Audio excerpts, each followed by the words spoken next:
Vaccination des soignants. Oui, je l'ai dit, parce que j'ai été interrogé sur cette question-là. Je considère qu'il n'est pas normal, et ce n'est pas un problème franco-français, l'Italie, l'Allemagne, l'Angleterre, tous les pays qui nous entourent rencontrent le même problème. On a un taux de couverture de vaccination chez les soignants qui est parfois plus faible que dans la population générale. C'est notamment le cas en EHPAD. Les soignants en EHPAD peuvent se vacciner depuis le mois de janvier. Nous mettons en œuvre toutes les campagnes de communication, de mobilisation. Je constate qu'il y a des EHPAD dans lesquels 10% du personnel est vacciné et d'autres dans lesquels 90% du personnel est vacciné. Donc il n'y a pas un problème national, mais peut-être un problème établissement par établissement. Je souhaite donc qu'au cours de l'été, nous fassions fortement grandir la couverture vaccinale de nos soignants, sans quoi, je le redis, vraisemblablement en septembre, je pourrais être amené à proposer une vaccination obligatoire pour des soignants qui ne le seraient pas. Je pourrais être amené à proposer une vaccination obligatoire pour des soignants qui ne le seraient pas.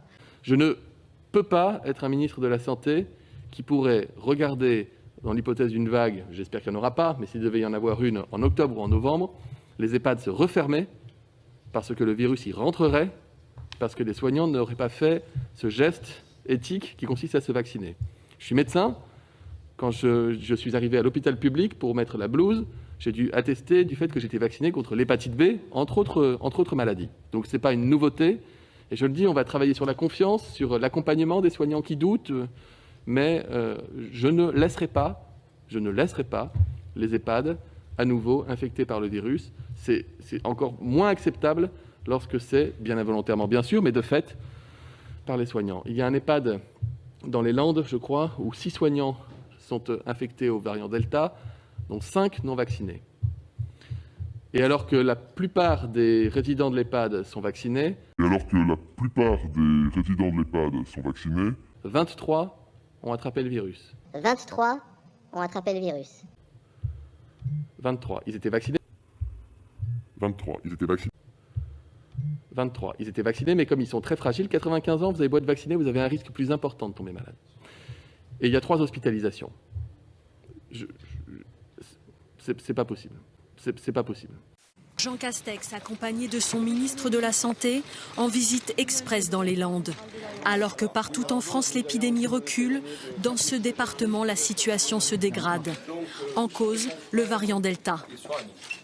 La situation des Landes, il ne faudrait pas qu'elle préfigure le développement de ce variant. C'est la raison pour laquelle nous essayons, avec les autorités locales, de mettre le paquet. Dans les Landes, le taux d'incidence est passé de 46 cas pour 100 000 habitants la semaine du 7 juin à 51 cas la semaine dernière. Une augmentation de près de 10%, une hausse que les autorités sanitaires attribuent au variant Delta. Comme dans cet EHPAD près de Dax, 23 résidents testés positifs, dont 3 hospitalisés, mais aucun en réanimation. La vaccination des résidents a empêché la survenue de cas graves. Avec la vaccination, c'est qu'il n'y a pas eu de décès et qu'il y a eu un taux de cas graves qui est beaucoup plus faible que celui que nous avons rencontré jusqu'à présent dans notre pays. C'est-à-dire que même si les personnes âgées ont pu attraper le virus en EHPAD, elles n'ont pas développé la forme grave qui les emmène en réanimation. La différence, elle est fondamentale pour ça. Donc le vaccin sauve des vies. Aujourd'hui, un peu plus de 26% des Français sont complètement vaccinés.